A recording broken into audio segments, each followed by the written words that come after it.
Many healthcare brands struggle to create content that truly connects with their audiences. In this video, I'll share simple yet effective content marketing tips to elevate your branding and make your content a powerful tool for growth. I'm Lena Chang, Managing Director of Best Friend Jack. Stick around. At the end of this video, I'll share 2 real-world examples of how healthcare brands have used content marketing to drive leads and engagement, and how you can apply these lessons to your own strategies. So let's start with the core elements of a healthcare content marketing strategy. You want to start with the foundation, your strategic narrative. A clear, compelling strategic narrative ensures your content speaks directly to your audience. Without that, there's really no point spending time on how to distribute it or measure its success. To build a strategic narrative, you need to understand your audience. What are their needs, their pain points, and goals?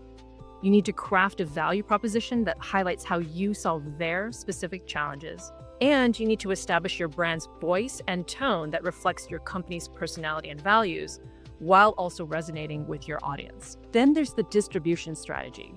While starting with the narrative ensures your content is relevant, this step ensures it's seen by the right audiences. Great content without a plan for distribution is just wasted effort. Here's how to approach it. You want to map channels to audience behaviors. Understand how your audience consumes information and what influences their decisions. Are they scrolling LinkedIn for professional insights? Are they attending at industry conferences? Are they Googling specific questions late at night? You want to map these behaviors to 3 types of channels: owned media, earned media, and paid media. Now, owned media, these are places where you control the message, like the blog on your website, email newsletters, or an interactive ROI calculator on a landing page. Earned media are things like guest articles on healthcare industry blogs, speaking engagements at conferences, or podcast interviews. And then paid media, examples of this are things like LinkedIn ads that promote white papers, Google search ads that address specific pain points, or sponsored webinars hosted by an industry media outlet. You want to design a tailored channel mix. So instead of spreading too thin, focus on channels that align with your audience's decision-making journey. For example, B2B buyers might value webinars and case studies, while consumer-facing healthcare brands could prioritize Instagram Reels or community forums. Next, let's talk about visual and brand cohesion. Your visuals and your messaging should work together seamlessly to create a consistent, recognizable brand experience.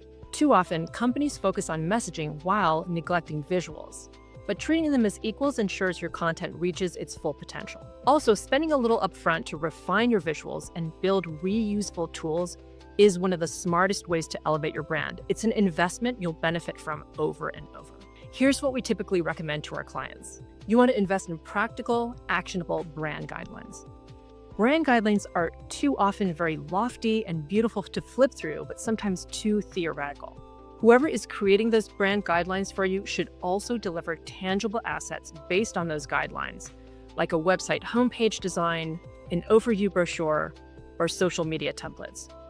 It's often worth hiring a specialist to bring the brand guidelines to life.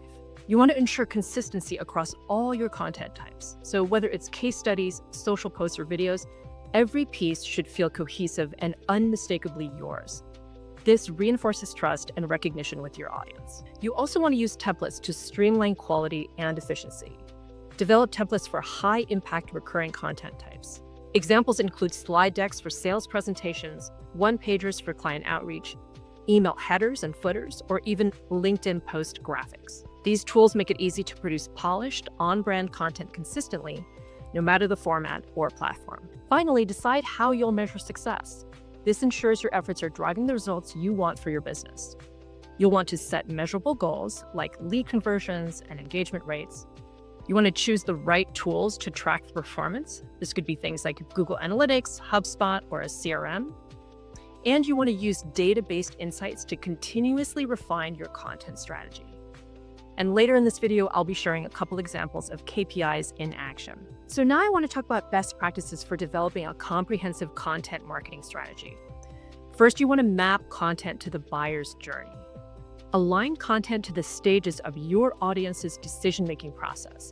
Here's where your knowledge about your audience is really going to help you. If you understand deeply how your target audience learns about new solutions and where they get trusted information, how they make decisions, etc., You'll be able to map content to the buyer's journey. If you don't already know these things, I'd suggest doing some research to understand it. Do a few interviews with some friendly folks in your network, decision makers who are willing to take 20 minutes or so to chat with you about how they learn and research at each stage of the funnel. It's going to be really important to prioritize quality over quantity. You want to avoid the temptation to create content for content's sake. Here are some ways to focus on quality over quantity. First, deeply understand your audience's context. Go beyond just generic problem solving.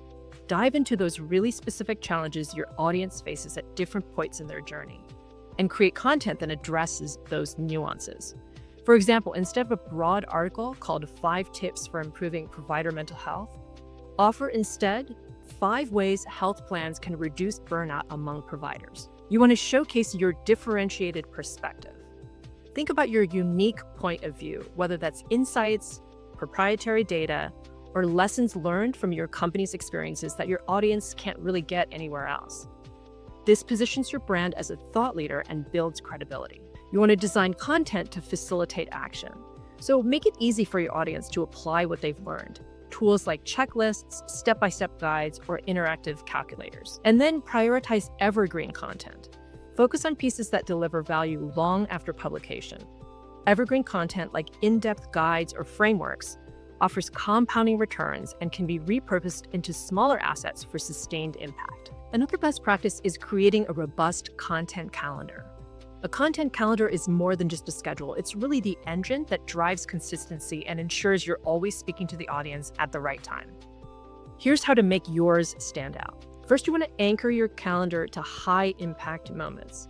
Start with key dates like industry events, product launches, or health awareness months. These milestones should serve as those cornerstones, giving your content relevance and positioning your brand where the conversation is already happening. Build around audience rhythms. Go beyond static schedules by considering when your audience is most receptive to specific formats for messages. Layer in a mix of formats and themes. Think of your calendar as a portfolio. Balance evergreen topics with timely trends and mix formats like opinion pieces, how-to guides, or case studies. So this way you can keep your audience engaged. Create a micro-content strategy up front. Every major asset, like a white paper or a webinar, should come with a plan to extract maximum value.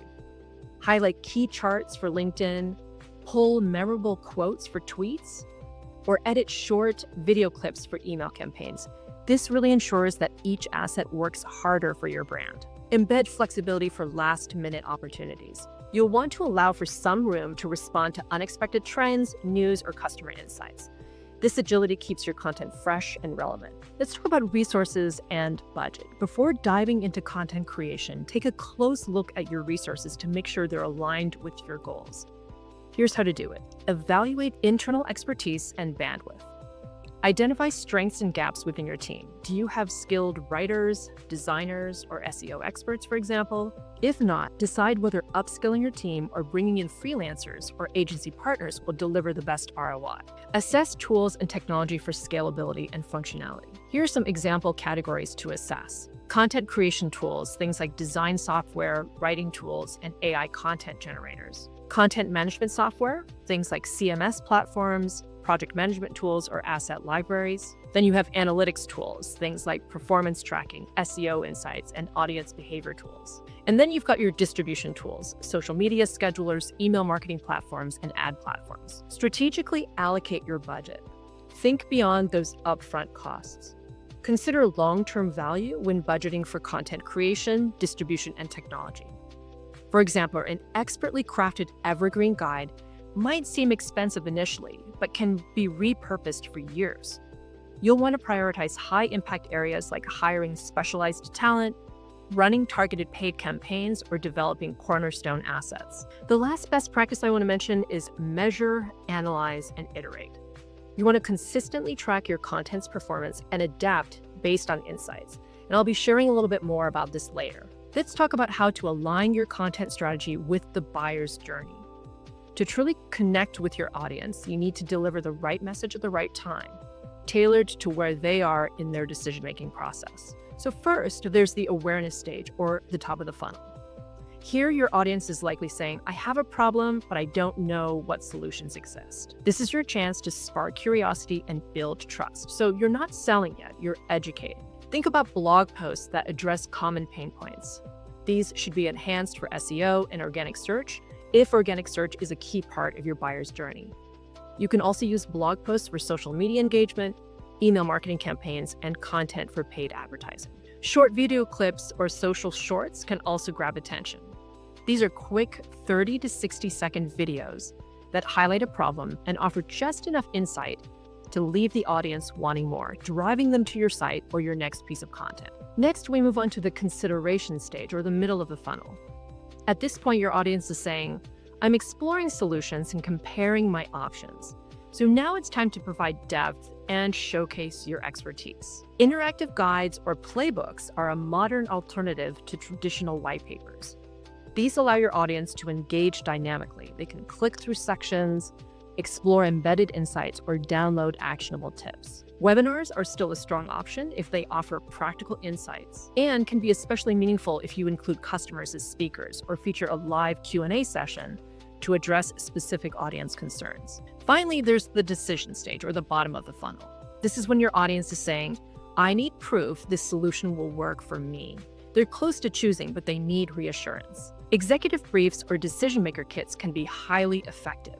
These are concise, tailored resources that provide a high-level summary of your solution's value proposition, ROI potential, and comparison sheets, giving decision makers and their managers or any other cross-functional influencers the information they need to make a confident choice. Customer success stories told through podcasts or short-form videos can demonstrate how others have benefited, and that offers relatable validation. All right, so now let's come back to measuring content marketing performance. You want to track key metrics to ensure your content drives results. Things like engagement metrics. You can monitor clicks, shares, and comments to measure audience interaction. There are conversion metrics, and so this is where you track leads generated and sales influenced to evaluate ROI. And then there's audience feedback. You can use insights to refine content based on what resonates. I'm going to take you through two examples. The first one is a LinkedIn thought leadership campaign. The objective of the campaign is to position your brand as an industry expert and generate leads from health plan decision makers. The metrics to track are engagement rate on posts, so likes, comments, and shares, click-through rate to gated assets like white papers or case studies, and the number of leads captured via LinkedIn lead forms. Now, an optimization tip is that if engagement is high but downloads are low, make your CTA more compelling or reduce the number of fields on your lead form. The second example is a webinar campaign targeting providers.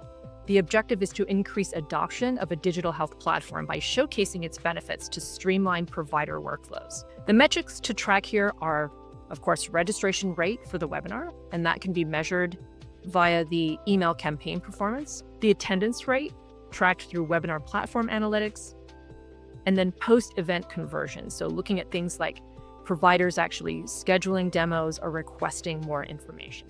An optimization tip here is that if registration is high, but attendance is low, send additional reminders highlighting key takeaways or offer a recorded version for convenience.